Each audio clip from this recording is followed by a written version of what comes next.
So gonna start this a little bit later than usual, but gonna be doing the review for the only midweek game of this MLS match week number 13, and also do the news of the week at the same time since there's only one midweek game that I have to talk about.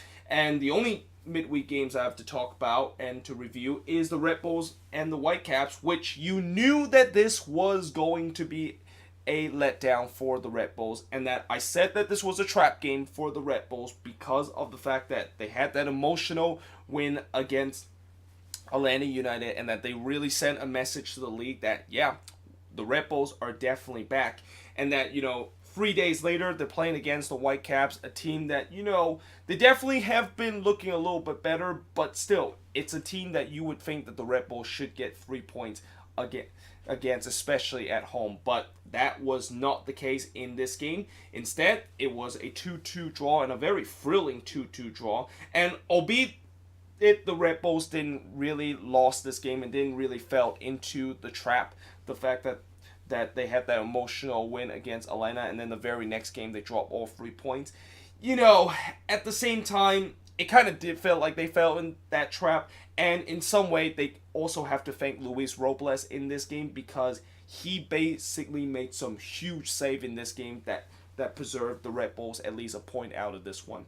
But in the first half, the Redbulls, they dominated the possession, but Vancouver looked very good on the break, and eventually that was exactly what happened in the Vancouver first goal where they took the lead, where it wasn't really kind of like on a counter attack, but Vancouver had the ball in the Redbulls half, and they kind of built from the back, but they built from the back in a very kind of counter-attacking way where they just blitzed through that Redbulls attack, and next thing you know, Scott Sutter basically hit that one into the back of the net. And to be fair, this was actually a difficult goal for Scott Sutter to score. I mean, he was in a very tight angle, and usually when you see that, players usually kind of hit the side netting. Not this time. Scott Sutter basically fires it into the back of the net to give the Whitecaps a 1-0 lead. And to that point, in some way, it was kind of against the run of play because the Redbulls, like I said, they dominated the possession and had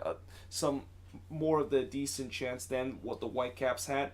And eventually, the Redbulls would draw level with Brian White scoring from Tarek and Kaku. Tarek actually originally headed this one in, but Brian White kind of redirected. And I guess in some way, this is kind of a clever play by Brian White to redirect it and catch the goalkeeper all flat-footed. But at the same time, it was a very risky play because if Brian White redirected, either he redirect that one wide, or if he's in an offside position, then you know that not only Amar Tarek is going to be absolutely pissed off the fact that Brian White ruined his goal, but you know that Chris Armas and the entire Red Bulls team would say that, yeah, he is the reason why we're not level because of just a stupid redirection that he didn't even need to do. But fortunate for him, it worked out perfectly for them, and at halftime, it was a 1-1 game. But in the second half, Vancouver, again, they looked very threatening on the break. Throughout this game, the Red Bulls defense had no answer in terms of the Whitecaps break. I mean, every time when the Whitecaps had like a 3-on-2 situation against that Red Bulls defense, yeah, the Red Bulls had absolutely no answer to deal with it. And Robles, of course, made a big save on Felipe's header. Felipe was wide open in the box, and he made an absolute super header, but Robles, of course, were able to make a big save out of that. Probably Felipe should have scored and made it 2-1 Vancouver, but take nothing away from Robles making an impressive save there to deny the Whitecaps the lead. And then 4 minutes later, the Whitecaps unfortunately find themselves go down for the first time, and the Red Bulls took the lead for the first time. And I guess this was kind of a bit of a mix-up between Maxime Crepeau and Andy Rose, because it looked like Crepeau was about to get that ball, but Andy Rose wanted to kind of clear that one away. But as he was trying to maybe clear that one away, he unfortunately puts it into his own net. So that, of course, is an own goal. And then in the 61st minute, Nealis actually handballed it after Robles made another great save on Adnan. And, this handball was no doubt about it. Nealis, as he was kind of diving in, unfortunately that ball kind of caught from his hand, and that his hand, of course, was in an unnatural position. And that's when Freddie Montero, of course, steps up, puts away the penalty to level things once again here between the Redbulls and the Whitecaps. And then late in the game, as we head into stoppage time, well, we're into stoppage time, and that we had maybe about a minute left in the game. Robles made another big save on Veneto, and again, this was on a break where the Redbulls, they had no answer in terms of dealing with the break, and Veneto, in some way he probably should have finished that, but at the same time, like I said, take nothing away from Luis Robles, once again bailing his team out and prevent the Whitecaps from grabbing all 3 points and getting that crucial third goal. But in terms of shots in this game, the Redbulls had 18 shots compared to 13 that the Whitecaps had. 3 shots on goal compared to 7 that the Whitecaps had. Both teams had 5 shots off target. 10 shots that was blocked compared to 1 that the Whitecaps had. And the Redbulls had 64% possession compared to 36% possession that Vancouver has. So, despite the fact that the Redbulls had more shots, the Whitecaps had more shots on goal. And, at times they were definitely the more threatening team in front of goal, but at the end of the day, I think the Whitecaps will be happy to walk out with a point, knowing that yes, they'll be a little bit disappointed that if they could have finished those chances, they could have walked out all 3 points, but knowing the fact that they have to travel all the way across the other side of the country to play a midweek game, and they're able to really stand toe-to-toe against the Redbulls and the team that beat Atlanta United last week, I think Marc Dos Santos is going to be very proud of his team. And as for the Redbulls, I know that they'll probably be disappointed to drop points in this game, but like I said, if it wasn't for Robles making some big save and was on top of his game, they could have easily dropped all 3 points in this one. But that being said, let's actually now move on to the news of the week. So, news of the week, and this week in terms of MLS news, it seemed like this is the week for retirement because there were a couple of players that actually retired this week, and these are not just a couple of players, these are actually legendary players that sadly we have to say goodbye to in MLS. And the first player that we have to say goodbye, and we actually have to say goodbye now, is Chad Marshall, who today announced that he is retiring from playing and retiring from his 16-year career in MLS after he suffered that leg injury in the last game. And honestly, anytime when you see a player, whether it's a player in MLS or in soccer or in any sports, retire because of a injury, it really sucks, and it really kind of leave a little bit of a bad taste of the mouth of the way that that player career ended. Because whenever a player suffer a career-ending injury, it's either,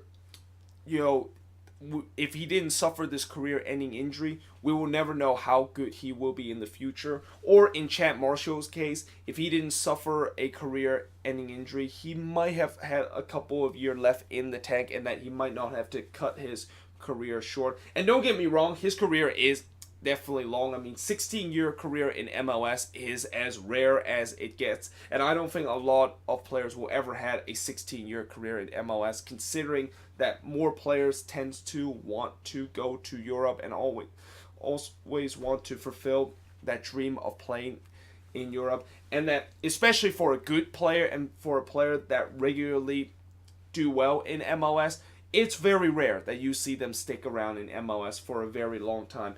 But that's what Chad Marshall did in this instant. And Chad Marshall, not only he's going to be remembered as one of the best players to play in MLS, but he's probably going to be the best defender to ever play in MLS. This is a guy that won 3 MLS Defender of the Year, made the All-Star team 4 times, made the starting or the MLS starting 11 4 times, and also won 2 MLS Cup, one with the Columbus Crew and one with the Seattle Sounders. Those are just achievements that not only I think will get him to the Hall of Fame, but also something tells me that there's going to be some recognition that he's going to get. And I think that recognition that he's going to get is the Defender of the Year award, where instead of now calling it the MLS Defender of the Year, something tells me in the future it's going to be the MLS Chad Marshall Defender of the Year, because of the fact that he is probably the greatest defender to ever play and the greatest center back to ever play in MLS. Speaking of defender, another legendary defender also retired these last couple of days, or announced his retirement, or actually, unlike Chad Marshall, the fact that he is retiring right away. For DeMarcus Beasley, he announced that he won't retire until the end of the year, and that he's only making this announcement because it's kind of like a farewell tour for him. But yeah, the ageless wonder DeMarcus Beasley is retiring, and I know there's been a lot of joke and a lot of people say that, yeah, DeMarcus Beasley, he can play until 100 years old, which, with the way that he's been playing the last couple of years, it just never felt like he actually missed a beat. It felt like he's still in his prime of his career with the way that he's been playing the last couple of years. But unfortunately, he said that he, of course, will retire at the end of the year, and he even said that he knew that this year is finally the time where he is going to hang up his boots. I mean, he even said that last year was supposed to be the year to hang up his boots because of the way that, last year he could have easily done it because they won the US Open Cup, and that, it would have been perfect to retire going out as a champion. But DeMarcus Beasley said that he think that he have one more year left in the tank, and that is exactly what happened. And I wonder, will the Dynamo do something or win something at the end of this year where it's gonna feel like, DeMarcus Beasley, he could have easily went out as a champion, but he didn't decide to do. And now if the Dynamo doesn't win anything, yeah, that he doesn't really go out as a champion. But in terms of DeMarcus Beasley, and I know in terms of MLS, he is going to he didn't spend a lot of time in MLS. Half of his career was actually in Europe, and he actually had a very successful European career. But what his biggest achievement has to be in the U.S. men's national team, where he's the only guy to make it to 4 World Cup and play in 4 World Cup for the U.S. men's national team. And it would have been 5 World Cup if we didn't lose to Trinidad and Tobago in the last World Cup qualifying. And honestly, every time I had to bring that up, it just makes me very pissed off. And the fact that, God damn, how in the world did we lose to Trinidad and Tobago in a World Cup qualifying and in a must-win World Cup qualifying game? But yeah, he could have easily played in 5 World Cup, which is something like, not only it's rare to see a U.S. men's national team player to play in 5 World Cup, it's even rare for anybody to play in 5 World Cup. You have to be right at the exact time to basically play your first World Cup. Or it's just that age will eventually kind of caught up to you, and that your national team eventually will not call you up, or you just decide to retire early in your national team career because you want to focus more on the career. So it is one of the rarest achievement to see a player to reach 5 World Cup. Although, having said that, it's also rare to see a player reach 4 World Cup. I mean, not a lot of players would usually reach 4 World Cup because, again, like I said, with the age, and also with players decided to retire early in their international career to focus more on club level. That's why they'll probably will not play like more than like 3 or even just 4 World Cup. But that being said, moving on into another player that retired, but he won't get as much of the highlight as what DeMarcus Beasley and Chad Marshall would get, but it would be Sal Zizzo announced that he is retiring after 9 seasons in MLS. He actually was part of the Atlanta team that won MLS Cup last year. I don't think a lot of people realize that because mainly he didn't really play a lot, but a lot of people will recognize that he was with the Redbulls team that won Supporter Shield back in 2015, and although he wasn't really considered the best winger in the league. I mean, he only scored a handful of goals and assists. He did play over 150 games in MLS, which is definitely a pretty high mark. So, yeah, even though he is going to be a guy that's a lot of people kind of just glaze over and just focus on DeMarcus Beasley and Chad Marshall as the big kind of player that announced a retirement this year, it's going to be very easy to forget him, and that I also got to make sure to give him his due and just give him the respect of what he has done in MLS and his 9th season in this league. But now, with the retirement talk kind of out of the way in terms of the news of the week, it's actually now time to talk about trades that has happened in this week. And even though the transfer deadline is over, there's actually still trade that is still going on. And the first trade is actually Nashville acquiring David Accam for Columbus in exchange for $450,000 in allocation money. And this one, I'm actually really surprised because I thought when David Accam go to Columbus, this will be a really big boost to that Columbus Crew attack that has already been very toothless so far this season. And now Columbus decided to kind of cut time with David Accam and decided that, he might not be the piece to boost our attack.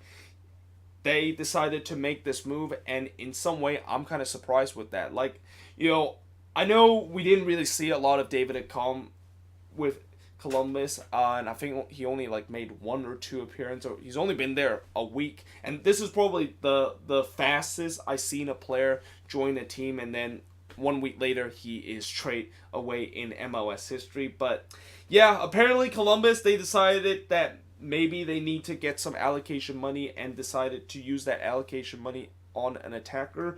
But having said that, I think for Nashville, this is definitely a decent kind of signing. This is kind of a signing that Cincinnati did last season when they decided to get Fernando Audi. But let's just hope that for Nashville's sake, that David Accam will actually be a big use once Nashville, of course, enter the league next season. And also David Accam, unlike Fernando Audi, will not get DUIs once he get into MLS. But moving on to another trade that happened, or it's not really a trade, but more like a loan move. So Romero Ibarra is joining Pachuca on a season-long loan with them, and he's joining them from Minnesota. And at first, when I saw this, I was actually a little bit surprised because Ibarra, he's actually been having a very decent season with Minnesota and has contributed a lot to that attack. And knowing Minnesota is struggling in terms of attack, I mean, similar cases with Columbus, I'm kind of surprised where when you have 2 teams that is struggling on attack, they decide to get rid of one of their attacking player. But then when I realized that, I heard that the GM of Minnesota, Manny Lagos, talked about how the reason why they decided to send Ibarra to Pachuca is because his family has some visa issue and that he couldn't get his family to come to the U.S. And anytime when you are a player that have to play in a foreign country without your family,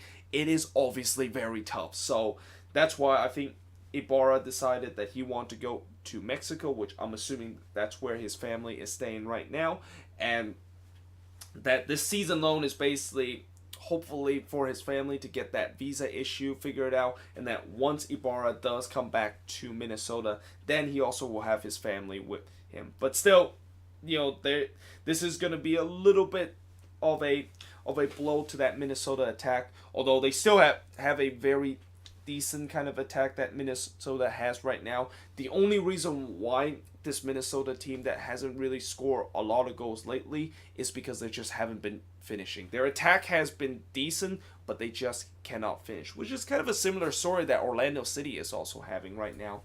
But moving on, MLS Discos have fined Pozuelo for failure to leave the pitch in a timely manner. So Pozuelo, of course, got a red card this week, but MLS decided to fine him because of the fact that he did not leave the pitch in a timely manner. MLS Disco also fined Bedoya for simulation and embellishment, and also fined Whitecaps assistant head coach Vinny Centerni for entering the field of play. Now, the big one that I want to talk about in terms of MLS Disco finding players this week and decided to put some disciplinary action to some of these players is going to be this one about the incident that was happening right at the end of the Redbulls versus Atlanta game, where, if you guys remember, Kamar Lawrence and Villalba kind of had a pushing and shoving. Lawrence was kind of trash talking to Villalba, saying that he was a baby after Villalba kind of just embellished a little bit. And what happened here is that Disco, they decided to handle this situation by finding Lawrence, Williams, and Barlow for hands to the face. And although I do agree with the Williams and Barlow disciplinary issue for hands to the face, I do not agree with the Kamar Lawrence discipline issue. Because when you look on the replay, it looked like Villalba kind of pushed Lawrence there, and that Lawrence kind of raised his hand and grasped a little bit off of Villalba. It wasn't really that much, and in many ways it was more kind of a self-defensive move that Kamar Lawrence was trying to do. And if that is the case, like, if you're going to find Lawrence for this, you might as well find Villalba for violent conduct, because, you know, anytime when you're trying to shove a player, and although it wasn't really a violent shove, the fact that Lawrence get fined for just trying to defend himself from a shove, you know, either I feel like Disco should just fine Lawrence and Villalba, or just don't fine both of those players and let them go off the hook. The fact that Lawrence has to be disciplined and Villalba doesn't for that instant, yeah, that's just I feel like that shouldn't. I feel like Disco should have done a little bit better with that. But having said that, it is Disco, and you know the disciplinary committee in MLS is very inconsistent in terms of their rulings. So yeah, in some way I can see why they decided to rule it like that.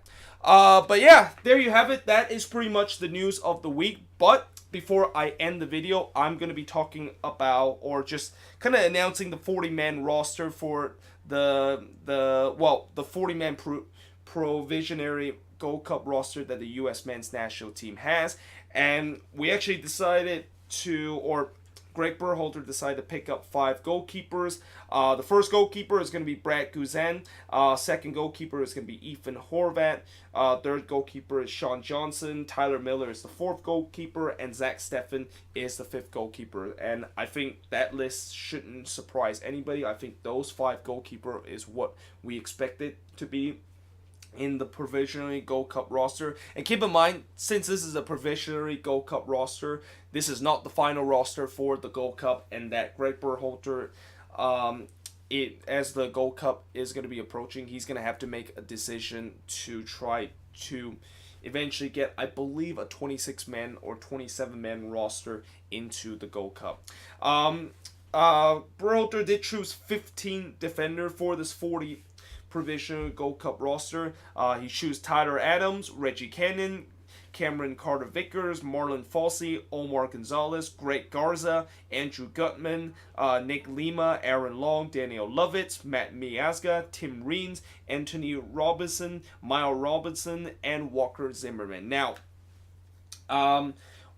another thing that I also didn't mention is that as we approach the time when Greg Berhalter will have to make an announcement about choosing his Gold Cup roster, I will also kind of do a bit of a kind of mock Gold Cup roster where I'm going to be talking about guys in the provisional roster and who exactly is going to make the cut to that final Gold Cup roster and who is going to miss out that cut. But in terms of midfielder, we have 9 midfielder here with Michael Brantley, Sebastian Legend, Dwayne Holmes, Weston McKennie, Georgi Mihailovic, Darlington Nagbe, Christian Pulisic, Christian Rodon, and Will Trapp as your 9 midfielder. And in terms of forwards, we have 11 of them. Josie Altidore, Jonathan Amun, Paul Arriola, Corey Bear, Tyler Boyd, Joe Gaio, I think that's how you pronounce his name, Jonathan Lewis, Jordan Morris, Christian Ramirez, Josh Sargent, and Jarzy Zardes are the 11 forwards that is going to be in this provisionary Gold Cup roster. But yeah, there you have it. That is pretty much it for the news of the week, and also for the review of the Vancouver versus New York game. But yeah, hope you guys enjoyed this video. If you do, make sure you guys leave a like, smash that subscribe button, and yeah, I will see you guys next time.